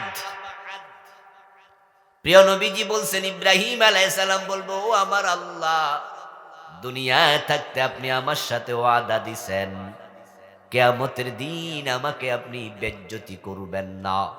এখন আমার বাবার গলার মাঝে, হাতের মাঝে, পায়ের মাঝে শিকল বাঁধা, ফেরেশতারা টানতেছে, আমার জন্য বুঝি এটা লজ্জা নয়? একটু ঘুরাইয়া ফিরাই আল্লাহরে বুঝাচ্ছে। তো আপনি তো বলছেন আমারে শরম দিবেন না, তাহলে আপনার ওয়াদা যদি ঠিক রাখতে চান তাহলে আমার বাবা রশি তো খুলতেই হবে। ভাবছেন যে চালাকি করলে আল্লাহ কবুল, কথা তো ঠিক, যাও সাইরা দিল। বলুন তো বান্দা বেশি চালাক না আল্লাহ বেশি চালাক? ইয়েস, তিনি তো স্রষ্টা। যতটুকু চালাকি আপনার আছে হেডাও বানাইছে কে? আমার বন্ধু, ছেলে যেমন মায়ের কাছে নানার বাড়ির গল্প শুনাইলে মা হাসে, হাসবো না? ছেলে যদি নানার বাড়ির গল্প মারে যায় শুনায়, মা তোমার বাবার বাড়ি বেড়াইতে গেছিলাম, বিশাল এক পুকুর আছে তোমার বাবার বাড়ি, তো মা মনে মনে হাসবে, ভূত তুই তো নানার বাড়ির পুকুর বিশাল আমারে শুনাইতে আইছিস। ইব্রাহিম আলাইহিস সালামের এই চালাকি আল্লাহ বুঝবেন, বাবার প্রতি দয়া, তাই তিনি কথা ঘুরাচ্ছেন। আল্লাহ তাআলা বলবেন, উনজুর তাহতা রিজলাইক, ইব্রাহিম তোমার পায়ের তলায় তাকায়া দেখো কি। ইব্রাহিম আলাইহিস সালাম উপর থেকে নিচের দিকে মাথা নামায়া দেখবেন বাবা আজর নাই, হাতে পায়ে শিকল বাঁধা, আজর যেখানে দাঁড়ানো সেখানে একটা শূকর দাঁড়াইয়া আছে রক্ত মাখা। এক মুহূর্তের ভিতরে আজরকে শূকরে পরিণত করলেন কে? এবার আল্লাহ তাআলা বলবেন, ও ফেরেশতারা এই শূকরটাকে জাহান্নামে ফেলে দে। ইব্রাহিম আলাইহিস সালাম তাকায়া থাকবেন, কিছু করার নাই। আল্লাহ তাআলা বুঝায়া দিলেন, ইব্রাহিম আজরকে শূকরে পরিণত করে, পরিবর্তন করে আমি তোমার লজ্জা থেকে বাঁচাইয়া দিলাম। তোমার বাবা জাহান্নামে পড়তেছে, এই দৃশ্য তোমার আর দেখা লাগবে না, ওরে শূকর বানাইয়া দিছি, তোমাকে লজ্জা থেকে বাঁচাইছি, কিন্তু আজরকে জাহান্নাম থেকে বাঁচাই নাই, কারণ যারা মুশরিক তাদের জন্য জান্নাত হারাম। আপনি ইসলাম কিছু মানবেন, কিছু মানবেন না, চালাকি করে জান্নাতে ঢুকে যাবেন ভাববেন না। আল্লাহ বলছে, উলাইকা হুমুল কাফিরুনা হাক্কা, যারা কিছু মানে কিছু মানে না তারা অরিজিনাল কাফের। আপনারা একটু আওয়াজ দিয়ে বলুন তো, যারা জানেন কাদিয়ানীরা মোমেন না কাফের? সবাই বলেন, মোমেন না কাফের? তারা কি পুরা কোরআন অস্বীকার করে? কয়টা মেসেজ অস্বীকার করে? মাত্র একটা, নবী মুহাম্মদ শেষ নবী, এটা তারা মানে না, ঈমান শেষ। কোরআন এমন এক কিতাব যেটার একটা অক্ষর অস্বীকার করার কোন সুযোগ, সব মানতে হবে, সব মানতে হবে। 53 বছরের বাংলাদেশে চোর ধরে হাত কাটা মানলেন না, ডাকাত ধরে সুরে দেয়া মানলেন না, জেনা করলে 100 বেত দেয়া মানলেন না, বিবাহিত জেনাকার পাথর মারতে হবে মানলেন না, জমিন যার আইন চলবে তার মানলেন না, রাসূল বলছে মদ পান করলে 80 বেত লাগাও মানলেন না। কাদিয়ানি একটা মেসেজ মানে নাই, তাদেরকে কাফের বলেন, নিজেরা ডজন ডজন বাদ দিয়া মুমেন দাবি করেন কেমনে? সেজন্য প্রয়োজন হচ্ছে সবটা মেনে নেয়া। আলহামদুলিল্লাহ, আল্লাহর কিছু বান্দাই জমিনে আছে, ছিল এবং তারা এখনো আছে, তারা বলছে আমরা আল্লাহ ছাড়া কারো আইন মানি না, মানতে চাই না, মানতে পারি না। তাদের দৃঢ়পদের কারণে তাদেরকে ফাঁসিতে পর্যন্ত ঝুলানো হয়েছে, তাদেরকে ফাঁসি দেওয়া হয়েছে। অপরাধ ছিল না কিছুই, অপরাধগুলো চাপিয়ে দিচ্ছে। আল্লামা সাইদি রহমতুল্লাহ আলাই, উনি কি আসলে দর্শনকারী? কি মনে হয়? উনি যুদ্ধাপরাধী ছিল, মানুষের বাড়িতে আগুন লাগাইছে। ও দোস্ত, যে 2 জন মন্ত্রী আলেম উলামাদের ভিতর থেকে দেয়া হলো 5 বছর মন্ত্রণালয় চালাইলো, তাদের 1 টাকার দুর্নীতি পাওয়া যায় নাই। যারা মন্ত্রীর পজিশনে থাকে 2-4-10 কোটি 50 কোটি টাকা দুর্নীতির সুযোগ আছে না নাই? কিন্তু ফখরুদ্দিন মঈনুদ্দিন গভর্নমেন্ট 1 পয়সার দুর্নীতি খুঁজে পায় নাই। এতে প্রমাণ করে এই লোকগুলোর কলবের মাঝে তাকওয়া আছে। আপনি বললেন আপনার বাড়ির পিয়ন 400 কোটি টাকার মালিক। কি বলে নাই? নেত্রী বলে নাই উনার পিয়ন নাকি 400 কোটি টাকার মালিক? আমার প্রশ্ন হলো, যদি পিয়ন 400 কোটি টাকার মালিক হয়, তাহলে বাড়িওয়ালা কয়শো কোটি টাকার মালিক? 100 কোটি না 1000 কোটি হিসাবে তো নাই। কারণ শুধু এস আলম গ্রুপ ইসলামী ব্যাংকের 18টি শাখা থেকে, না জানি 17টা শাখা থেকে 80,000 কোটি টাকা পাচার করছে। গত কয়দিন আগে পত্রিকা দেখলাম 80,000 কোটি। ইসলামী ব্যাংকের বাহিরে আরাফা ব্যাংক ওদের অধীনে আছে না, এক্সিম ব্যাংক আছে না, SIBL আছে না, অনেকগুলো ব্যাংক তারা নিজেরা লুটপাট করে ফেলছে। আপনারা বলুন তো, এই এস আলম গ্রুপ যে এত টাকা সরাইয়া নিল, একা একা নিছে না উপরেও কিছু দিছে? উপরওয়ালারা কি লামসামে খুশি? অর্ধেক নিছে, আল্লাহ না জানে, আমরা তো জানি না। ও দোস্ত, এই জাতীয় মন্ত্রী গুলাকে ধরে ফাঁসি দিয়ে দিল। আল্লামা সাইদিকে 13টা বছর জেলে রাখলো। আসলে তারা যে সৎ, তারা যে দুর্নীতি করে না, এটাই দেশের সব মানুষ বোঝে, সবাই জানে, যাদের বিবেক আছে। অপরাধ শুধু একটা, তারা আল্লাহর জমিন, আল্লাহর কোরআনের আইন কায়েম করতে চায়। ওয়ামা নাকামু মিনহুম ইল্লা আন ইউমিনু বিল্লাহিল আজিজিল হামিদ। আল্লাহ তাআলা বলছেন তাদের কোনো অপরাধ নাই। অপরাধ হলো তারা মহান আল্লাহর উপর বিশ্বাস স্থাপন করেছে, যিনি আজিজ, যিনি হামিদ। তারা বলেছে যে না, আংশিক চলবে না, আমরা পূর্ণাঙ্গ কোরআনের আইন সমাজে দেখতে চাই। এই কাজটা করতে গেলে বিপদ আছে, মুসিবত আছে। এই বিপদ মুসিবত আপনার আমার জীবনও আসতে পারে, অসুবিধা নেই। এগুলো মুখোমুখি হওয়া লাগবে, মোকাবেলা করা লাগবে। আমার বন্ধু, এই আয়াতে কারিমার দ্বিতীয় মেসেজ, ওয়াকিমিস সালাত, নামাজ কায়েম করো, নামাজ কায়েম করো। কেন? আল্লাহ বলছেন ইন্নাস সালাতা তানহা আনিল ফাহশাই ওয়াল মুনকার। যারা নামাজ পড়বে নিশ্চয় নামাজ তাদেরকে অন্যায় থেকে ফিরিয়ে রাখবে। নামাজ পড়লে নাকি নামাজ অন্যায় থেকে ফিরা, এটা আল্লাহ বলেছেন, ইন্না, নিশ্চয়। কিন্তু আমরা বাংলাদেশে এটা দেখতে পাই কম। আমরা বরং দেখি নামাজও পড়ো, সুদও খায়। নামাজ পড়ে 5 ওয়াক্ত, সুদে টাকা লাগাইছে, এমন নামাজি কি আপনাদের ফাঁকুন দিয়া আছে? 2-1 জন আজকের মাহফিলেও আছে, ওর নামাজ তাকে সুদ থেকে ফেরায় না। 5 ওয়াক্ত নামাজ পড়ে, ঘোষ না দিলে পাইলে সিগনেচার করে না, এমন নামাজি অফিসার কি নাই? তার নামাজ তাকে ঘোষ থেকে ফেরায় না। আমি এমন অফিসার দেখেছি, শুনেছি।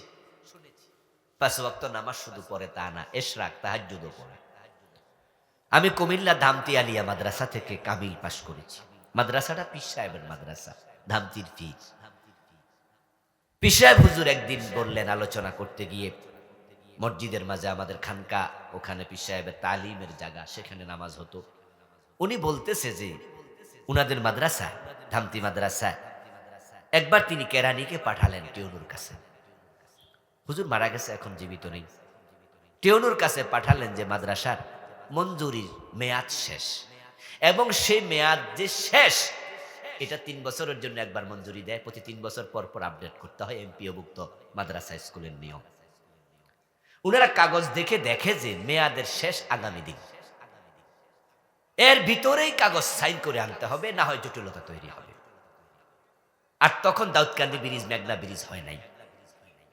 ওখান থেকে এসে মাদ্রাসা বোর্ডে কাজ করে যেতে হবে।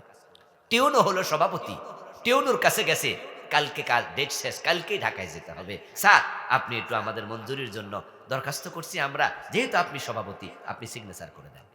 যাই দেখেন নতুন টিউনো। টিউনো চেঞ্জ হতে পারে যে কোনো দিনই, সরকারের ব্যাপার। টিউনো সাহেব তো আমাদের কেরানিরে চিনে না, আর পীর সাহেব হুজুর অফিসিয়াল কোনো কাজ করে না, উনি প্রিন্সিপাল, উনি যায় না, উনি পীর সাহেব মানুষ। কেরানি আব্দুর রহিম নামে একজন ভদ্রলোক ছিল, আমি চিনি উনাকে, উনিও মারা গেছে, আল্লাহ জান্নাত নসিব করুক। উনি যায় বলল যে স্যার আমি তো ধামতি মাদ্রাসার হেড ক্লার্ক, হুজুর পাঠাইছে, আপনি একটু সাইন করেন। ওই টিউনও আবার পীর সাহেবরে চিনে না, নতুন আসছে। উনি বলল যে এই কিছু আনছেন না? কয় যে না। কয় না আনলে আমি সিগনেচার করি না, যান পরে আসেন। কয় স্যার আমাদের তো বিশাল মাদ্রাসা। বলে হ্যাঁ ঠিক আছে, পীর সাহেব হুজুর প্রিন্সিপাল, এই তো দেই না আমরা। কয় না দিলে পরে আইসেন, যান। উনি চলে গেলেন। পীর সাহেব হুজুরকে গিয়ে বললেন যে হুজুর প্যাচ তো ভালো করে লাগছে, এখন আপনি ডিসিরে ফোন দেন। ডিসিরে ফোন দিলে, ডিসিরে খবর দিলে, তখন তো আর আজকের মতো মোবাইল ছিল না, আরো অনেক আগের কথা না বলছি, 2000 সনের আগে। আমি কামেলে পাশ করছি 2001-এর, এই কাহিনী আরো আগের। মোবাইল তো অ্যাভেলেবেল না, এখন ফোনে ফোন দেবেন, ডিসি ধরবো, ধরে টিউনুরে ধমকাইবো, ওই বেটা আইন দেখাবে, কাগজ দেখাবে, 5-7 দিন তো গড়াবে। আমাদের তো কালকে ডেট শেষ, এখন কি করি? প্রিন্সিপাল হুজুর কইল যে হ্যাঁ রহিম সাহেব, আপনি যা করেন করেন, আমারে শুনেন নাই, গোসে আমি হ্যাঁ বলি কেমন? এর মানে পারলে কিছু দিয়ে কাম সাইরালাম। সকালবেলা কিছু টাকা পকেটে নিয়ে ফজরের নামাজ পড়েই উনি একবারে কাগজপত্র লিয়ে রওনা দিলেন, দেবীর দ্বারে সাইন করবেন, তারপরে গাড়িতে করে ঢাকায় চলে আসবেন। ভোরে ভোরে হাজির, সূর্য ওঠার কাছাকাছি সময়। টেওনো সাহেবের বাড়ি গিয়ে কলিং বেল চাপলেন, দরজা খুলে এক ভদ্র মহিলা বের হলো, বের হয়ে বলে কাকে চান এত ভোরবেলায়? আমাদের আব্দুর রহিম সাহেব বললেন স্যার কই? স্যার তো এশরাক না পরে আসে না, স্যার মসজিদে আছে, উনি ফজর পরে এশরাক পরে তারপরে আসে। আব্দুর রহিম সাহেব বলে ভালোই তো, তাহলে মসজিদে পাবো, ঠিকানা তো একটা পাইলাম। মসজিদে গিয়ে দেখে ঠিকই আল্লাহর এক বান্দা জায়নামাজে বসে বসে জিকির করছে, সূর্য ওঠার অপেক্ষা করছে। উনি পিছন থেকে গিয়ে সালাম দিলেন, আসসালামু আলাইকুম। আল্লাহর বান্দা ঘাড় ফিরে কয় কে? বলে স্যার আমি যে কালকে আসছিলাম। ও আনছেন? কয় হ্যাঁ স্যার আনছি। আনলে বাসায় যান, আসতেছি। তারপরে উনি আবার তাড়াতাড়ি তাহাজ্জুদ ইশরাক করছে, পরে বাসায় যাইয়া সাইন করছে। আমার ভাই আল্লাহর ঘর মসজিদে বসে ইশরাক পড়ে, তাহাজ্জুদ পড়ে, কপালে কালো দাগ আছে, কিন্তু ঘোষ ছাড়া সাইন করে না। এরকম বিচার কি উনি একা না আরো আছে? অভাব নাই, তার নামাজ তাকে ঘোষ থেকে ফেরাতে পারে নাই। নাভি পর্যন্ত প্রলম্বিত দাড়িওয়ালা এমন ম্যাজিস্ট্রেট আমি চিনি, ঘোষ খায়া রায় পাল্টায়া দিছে। আমার দোস্ত 5 ওয়াক্ত নামাজ পড়ে, ওজনে কম দে মালে ভেজাল দে, এমন ব্যবসায়ী নাই। এই যে রমাদান আসবে এবং তারা রমাদান মাসে ইফতার করায়, অনেক দোকানে গেলে দেখবেন যে একবারে ডালা বিছে ইফতার করাইতেছে, খাইয়া যান খাইয়া যান, ইফতার খাইয়া যান। হুজুর বলছে যে মানুষ ইফতার করে, আল্লাহ হাউজে কাউসারের পানি খাওয়ায়, যেমনে কামাই হাউজের পানি তো মিস করা যাবে না। ভেজাল ইসলাম, 2 নাম্বার ইসলাম এটা, অরিজিনাল ইসলাম এটা হতে পারে না। তুমি ভুল ইসলাম নিয়েছো, আসল ইসলাম বোঝো নাই। নামাজ অন্যায় থেকে কেন ফিরাবে না? আল্লাহ তাআলা তো বললেন নিশ্চয়ই নামাজ অন্যায় থেকে ফিরায়া রাখে, কিন্তু আপনার নামাজ আপনাকে অন্যায় থেকে ফিরায় নাই। অনেকগুলো কারণ। 1 নাম্বার কারণ, অনেকের নামাজ রাসূলের নামাজের সাথে মিলেই না, অথচ রাসূলুল্লাহ বলেছেন সল্লু কামা রাআইতুমুনি ইউসাল্লি, তোমরা নামাজ পড়ো সেভাবে আমি নবীকে নামাজ পড়তে দেখেছো যেভাবে। সাহাবী নামাজ পড়লেন, প্রিয় নবীজি তাকায়া দেখেন তিনি নামাজে রুকুতে সোজা হয়ে দাঁড়ায় না, 2 সেজদার মাঝখানে সোজা হয়ে বসে না। এভাবে নামাজ শেষ করার পরে রাসূলুল্লাহ তাকে বললেন সাল্লি ফাইন্নাকা লাম তুসাল্লি, এ মিয়া তুমি নামাজ আবার পড়ো, তুমি নামাজ পড়ো নাই, মানে তোমার নামাজটা হয় নাই, আবার পড়ো। ওই সাহাবী আবার পড়লো, ঠিক একই ভাবে রাসূল আবার পড়ালেন, আবার পড়লো, এইভাবে রাসূলুল্লাহ আবার পড়ালেন। পরে তিনি বলছে, আমাকে ফলো করো, আমাকে ফলো করো, আমি যেভাবে পড়ি সেভাবে পড়ো। রুকু দিয়া সোজা হয়ে দাঁড়ায় না, দুই সেজদার মাঝখানে বসে না, অথচ রুকু থেকে সোজা হয়ে দাঁড়ানো ওয়াজিব। দুই সেজদার মাঝখানে সোজা হয়ে বসা ফরজ। যে নামাজে ওয়াজিব, যে দুই সেজদার মাঝখানে বসলো না, রুকু থেকে সোজা হয়ে দাঁড়ালো না, সে ওয়াজিব ছেড়ে দিল, তার জন্য সো সেজদা দেয়া আবশ্যক ছিল, এটাও করলো না, নামাজ কি হলো না বাতিল? তো এই নামাজ আপনাকে অন্যায় থেকে ফিরাবে কেমনে? নামাজের মাঝে 13টা ফরজ আছে। আরকান আহকাম, 1 নম্বরে শরীর পাক, 2 নম্বরে কাপড় পাক, 3 নম্বরে নামাজের জায়গা পাক। আছে না? এখন আপনার শরীরের মাঝে সুদের টাকা, গোশের টাকা ঢুকছে, পেটে যা খাইছেন চর্বি নারী বুড়ি, শুধু গোশ আর সুদ, হারাম টাকায় ভরা। পবিত্রতা দুপ্রকার, তহারাতে জহিরি, তহারাতে বাতিনি। যদি ময়লা লাগে পেটে, ময়লা লাগে রানে, প্রস্রাব পায়খানা লাগছে, পানি দিয়া দো পরিষ্কার হবে। কিন্তু পেটের ভিতরে, রক্তের ভিতরে হারাম ঢুকাইছ, সেটা পরিষ্কার হবে কেমনে? আল্লাহর কাবায় গিয়ে দোয়া করবা, মাতামুহু হারামুন ওয়া মাশরাবুহু হারামুন ওয়া মালবাসুহু হারাম ওয়া গুযিয়া বিল হারামি ফান্না ইউস্তাজাবু লিযালিকা। ইয়া আল্লাহ, ইয়া রব বলে কাবার সামনে দোয়া করে। আমার রাসূল কয়, পেটে হারাম, কাপড়ে আছে হারাম, পানি যে পান করছে, বিদ্যুতের টাকা দিছে, এটাও তো হারাম। যে এত হারাম খায়, তার দোয়া কাবার সামনেও কবুল হবে না। মান ইশতারা সাওবান বিআশারাতি দারাহিম ফিহি দিরহামু হারাম লাম ইয়াকবালিল্লাহু লাহু সালাতাহু মা দামা আলাইহি। 10 টাকা দিয়ে কাপড় কিনছো, 9 টাকা হালাল, 1 টাকা হারাম, এই কাপড় পরে যতই নামাজ পড়ো 1 রাকাত কবুল হবে না। 1 নম্বরে শরীর পাক, 2 নম্বরে কাপড় পাক। কাপড়ে প্রস্রাব পায়খানা লাগছে, পুকুরে নিয়ে ধোয়া দেন, কলের মাঝে পানি ছেড়ে ধোন, পরিষ্কার হবে। হারাম টাকা ঢুকেছে, বঙ্গোপসাগরে ধুইল, পরিষ্কার হবে না। অথচ যে যায় নামাজে খারাই নামাজ পড়ে, এটাও হারাম টাকা দিয়ে কিনছে, এমন মুসল্লিও সরাসরি হারাম টাকা হজ করতে যায়। যারা সিনেমার নায়ক নায়িকা, তারাও তো হজ করে মাঝে মাঝে, করেনি? কথা কয় না কেন আমার ভাইয়েরা? করেনি? হ্যাঁ, সিনেমার নায়িকা হজ করে আসে, সিনেমার নায়কে হজ করে। আচ্ছা, এই যে টাকাটা যেটা হজ করছে, এটা কি বানাইয়া কামাইছে? সিনেমা বানাইয়া। আর দেহ দেখাইয়া, নাচা ধুল্লা, এই আকাম কইরা কামাইছে। টাকাটা কি হালাল না হারাম? তো এটা দিয়া হজ করে দোয়া করছো, নামাজ পড়ছো, কিসের নামাজ, কিসের দোয়া? সুদ খেলে ৭৩টা গুনাহ, সবচেয়ে ছোটটা মায়ের সাথে জেনা। তোমার কিসের নামাজ? কিসের নামাজ তোমার? তারপরে নামাজের জায়গা ফাঁক। এখন তো মসজিদ হয়ে গেছে অধিকাংশ নাফাক, কারণ মসজিদ বানানোর সময় খোঁজে কার বেশি টাকা আছে, হেরে সভাপতি বানাইব। হে গোশ খাকার সুদ খাক, অসুবিধা নেই, হেরে কইব যে আমনে সভাপতি হয়ে যান, আমনে দোতলা ছাদ করে দিয়ে। অথচ বেটা সুদী ব্যাংকের মালিক, সিনেমা হলের মালিক, মসজিদের সভাপতি। এমন ঘটনা বাংলাদেশে আছে। কেমনে বানাইল হেতে? জানে তো হে সিনেমা চালাইয়া এই কাম করে খায়। তাহলে আমাদের দোতলা হওয়া দরকার, আমাদের মসজিদ বিল্ডিং হওয়া দরকার। রাসূলুল্লাহর মসজিদ ছিল কাঁচা, মুসল্লি ছিল পাকা। আর আমাদের মসজিদ হয়েছে পাকা, মুসল্লি হয়েছে কাঁচা। আর কানা হাকাম 13 ফরজের মাঝে কেরাত পাঠ একটা ফরজ। কেরাত পড়া যেমন ফরজ, বিশুদ্ধ কেরাত পড়া ফরজ। কত মুসল্লি খবর নেন সূরা ফাতিহাটাই শুদ্ধ পারে না। লাহানে জলি, তোমার নামাজ তোমাকে অন্যায় থেকে কেমনে ফিরাবে? নামাজে ভুলের অভাব নাই, নামাজ রাসূলের সাথে মিলে না। কত মাসলা ভুল, 1-2টা, ডজন ডজন ভুল।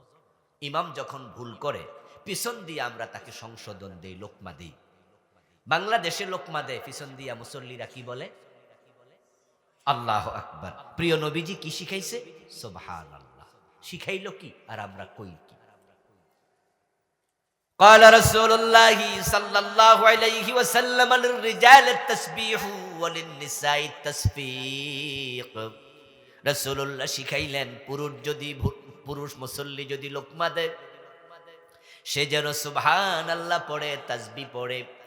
আর যদি মহিলা মুসল্লি থাকে, তারা কথা বলবে না, মুখ দিয়ে হাতের উপর হাত আওয়াজ করবে। কোন আল্লাহর বান্দা যে আল্লাহু আকবার ঢুকাইছে সুবহানাল্লাহ সরাইয়া, আমি আজ পর্যন্ত খুঁজে পাইনি। রাসূলুল্লাহ শিখিয়েছে যখন মানুষ নামাজ শেষ করবে, সালাম ফিরাবে, তখন সালাম ফিরানোর সাথে সাথে নবী মুহাম্মদ আস্তাগফিরুল্লাহ পড়তেন কয়বার? 3 বার। আল্লাহু আকবার বলতেন কয়বার? 1 বার। আল্লাহুম্মা আনতাস সালাম ওয়া মিনকাস সালাম বলতেন 1 বার। আয়াতুল কুরসি পড়তেন 1 বার। আল্লাহুম্মা লা মানিআ লিমা আতাইতা ওয়া লা মুতিয়া লিমা মানাতা ওয়া লা ইয়ানফাউ জাল জাদ মিনকাল জাদ পড়তেন 1 বার। আল্লাহুম্মা আনতা রাব্বি লা ইলাহা ইল্লা আনতা খালাকতানি আনা আবদুক দুরুদে সাইয়্যিদুল ইস্তিগফার পড়তেন 1 বার। আশহাদু আল লা ইলাহা ইল্লাল্লাহু ওয়াহদাহু লা শারীকা লাহু এই লম্বা দোয়াটা পড়তেন 1 বার। সুবহানাল্লাহ পড়তেন 33 বার, আলহামদুলিল্লাহ 33 বার, আল্লাহু আকবার 34 বার। আরো কত দোয়া রাসূল পড়েছেন, হাদিসের কিতাবগুলোতে আছে। আমি এই বিষয়ে বই লিখেছি, এটা হাদিসের বৈচিত্র্য পূর্ণাঙ্গ নামাজ সব তুলে ধরেছি। আমার প্রিয় ভাই, আমার দেশের হুজুররা কি করলো? রাসূলের সিস্টেমকে চেঞ্জ। সালাম ফিরাইলো, আল্লাহুম্মা আমিন। কোথায় পেলেন আপনি এটা? কোথায় পেলেন? এখন হুজুর আল্লাহুম্মা আমিন কইয়া মুখ মুছলো, মুসল্লিরা মুছলো, এবার হুজুরও খারায়া সুন্নত পড়ে, মুসল্লিও সুন্নত পড়ে। রাসূলের শিখানো এই দোয়াগুলো বাংলাদেশে মরে গেছে, ডিজাইন শেষ করে ফেললেন। আরো মজা লাগে আমার যখন দেখি পাবলিক যে হুজুর কয় আমিন দোয়া, আল্লাহুম্মা আমিন, উনি আল্লাহুম্মা আমিন, হুজুর পরে আবার কয় আমিন, সবাই কয় আমিন। মাঝখানে যে হুজুর কি দোয়া করছে না হইন নাই কয় আমিন। আচ্ছা, আমিন শব্দের অর্থ কি? আল্লাহ তুমি কবুল করো। এই যে আপনি না বুঝা কবুল করো কইলেন, আপনি মসজিদের সভাপতি, অনেকদিন বেতন বাড়ান না, হুজুর তো হাত তুইলা কইতে পারে আল্লাহ তার সভাপতিগিরি ছুড়াইয়া দাও, আপনি কোন আমিন। এখন না বুঝছে যে আমিন আমিন শুরু করলেন, কোন দিন কোন দোয়া মারে কত যায় না।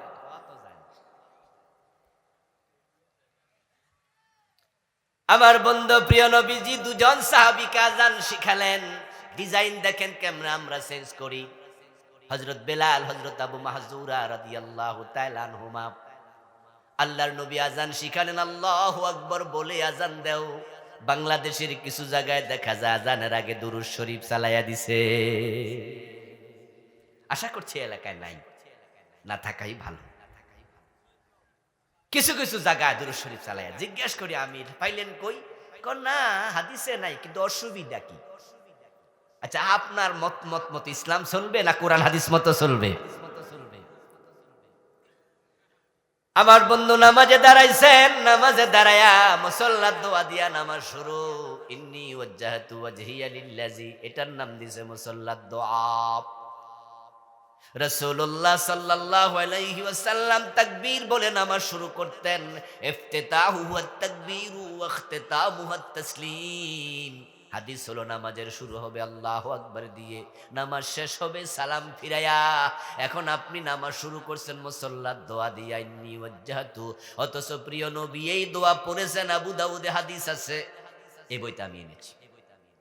ওই হাদিসটা হলো হযরত আলী থেকে বর্ণিত হাদিস। তিনি বলছেন, আমার রাসূল তাকবীর দিয়া তারপরে পড়তেন ইন্নী ওয়াজ্জাহতু ওয়াজহিয়া লিল্লাযী, তাকবীরের পরে সানা হিসাবে।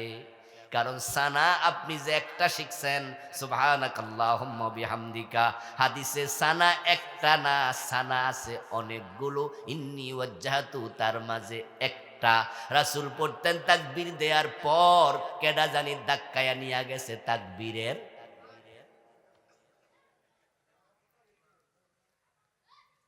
আজানের মাঝে রাসূল শিখালেন, ইজা সামিতুমুল মুয়াজ্জিনা ফাকুলু মিসলা মা ইয়াকুল। মুয়াজ্জিন যা বলে তোমরা তা বলো। তো মুয়াজ্জিন বলে আল্লাহু আকবার, আমরাও বলি। মুয়াজ্জিন বলে আশহাদু আল্লা ইলাহা ইল্লাল্লাহ, আমরাও বলি।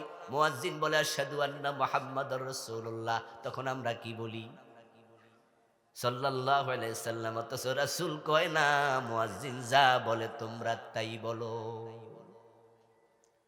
এখানে হচ্ছে কালেমায়ে শাহাদাত, কালেমায়ে রিসালাতের স্বীকৃতি। মুয়াজ্জিন বলছে আল্লাহ ছাড়া কোনো ইলাহ নাই, আপনিও বলবেন ঠিক, আল্লাহ ছাড়া ইলাহ নাই।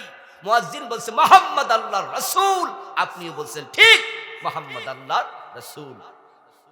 আপনি এখানে দুরূদ শরীফ পড়লেন, রাসূল তো বলেনি, দুরূদ পড়তে তিনি বলেছেন আজান শেষে সুম্মা সাল্লু আলাইয়া, সহিহ মুসলিমের হাদিস। তোমরা আমার নাম শুনলে দুরূদ পড়বে, তবে দুরূদটা পড়বে আজান শেষ হলে জবাবের পরে। জবাবের পরে যে দুরূদ পড়া লাগে এটা তো জানেই না অনেকে। ডিজাইন চেঞ্জ, নামাজের আজানে চেঞ্জ, ইবাদতে চেঞ্জ, হালাল হারামের তোয়াক্কা নাই, আরকান হাকাম 13 ফরজ জানেই না, 14টা ওয়াজিব জানে না। কত মুসল্লি। আচ্ছা আপনারাই বলুন তো, এত পেস লাগাইলে এই নামাজ কবুল হবে? আর কবুল না হলে অন্যায় থেকে ফিরাবে কেমনে? এজন্য আসুন ভুলগুলো কোথায় আমরা শোধরাই। প্রশ্ন হতে পারে, হুজুর এই নতুন নতুন কথা আমনে পাইলেন বুঝি, আর তো শুনলাম না। আমি বলবো দোস্ত, ভুল ঢুকেছে অনেক কিছু। আমাদের ওস্তাদরা, মুরব্বীরা যারা ছিলেন, এটা তাদের সমস্যা, তবে তাদেরও দোষ দেয়া যাবে না। আজ থেকে 100 বছর আগে বাংলাদেশে টাইটেল মাদ্রাসা, দাওরা মাদ্রাসা ছিলই তো না। তখন মানুষের কাছে ফতুয়ার কিতাবের নাম ছিল মকসিদুল মুমিন,